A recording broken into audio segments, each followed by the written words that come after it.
Good evening, ladies and gentlemen. This evening I will be presenting The Killing of Anwar al Alwaki. This group presentation was completed by Charlie Rock, myself, Sean McCarthy, and Ian Williams. Alwaki was targeted in a CIA drone strike September 2011, which resulted in his death. His son was also killed in a separate incident months later, which the drone strike was intended for another person. My group believes that as an American citizen, Alwaki should not have been targeted in a drone strike due to the fact that he was naturally afforded the right to due process under the Fourth Amendment. Anwar al-Awlaki was born and raised in Las Cruces, New Mexico, where he became fluent in American language and culture. Eventually, al-Awlaki would go to pursue a degree, and while he was pursuing a degree, he served as a Muslim chaplain and allegedly gained close ties to the future hijackers of 9/11, which could arguably be the roots for him becoming a prominent leader for the terrorist organization Al Qaeda. He was also the first American killed in a drone strike. After September 11, 2001, the FBI raided Islamic leader homes, mosques, offices, and other places in the DC area, also reportedly interviewing al-Awlaki up to 8 times in investigations for alleged ties to terrorism. After this, al-Awlaki felt increasing pressure from law enforcement, prompting him to move to the United Kingdom, where he gained a large popularity base with British Muslim people and other English speakers.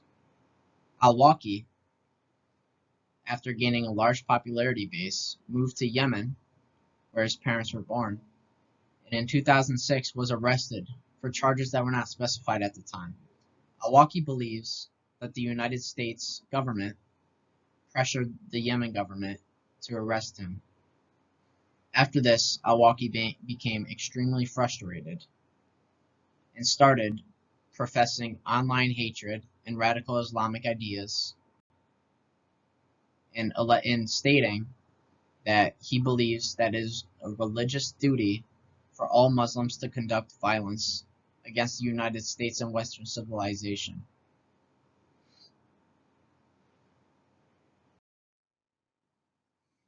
The chairwoman of the HS subcommittee labeled al-Awlaki the #1 terrorist in 2010.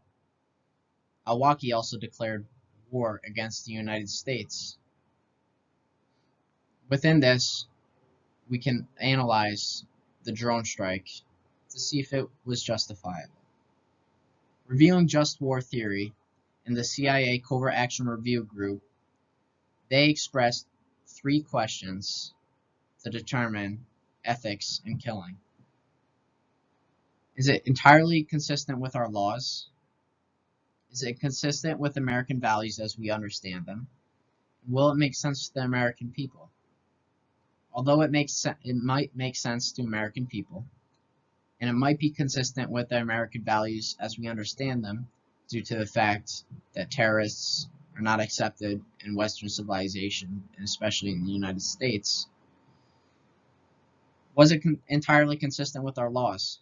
The Justice Department determined that al-Awlaki's Fourth Amendment rights were not violated, citing his relationship with Al Qaeda and saying how it brings him within the scope of the congressional authorization of military operation.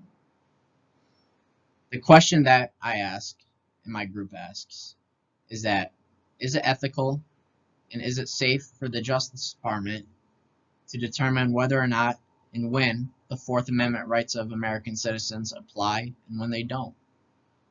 We believe that it would have been a much better strategy, and it would have set better precedent to attempt to extradite al-Awlaki back to the United States, as opposed to targeting him in a drone strike. With this in conclusion, as an American citizen, al-Awlaki was entitled to his right of due process.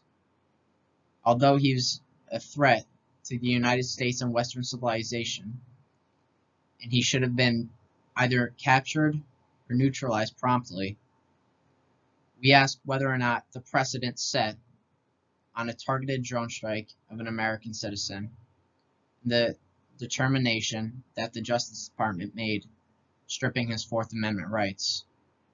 We ask if that was beneficial, which we believe that it was not. We believe that is dangerous precedent to kill an American with a drone strike without giving him a fair trial. Thank you.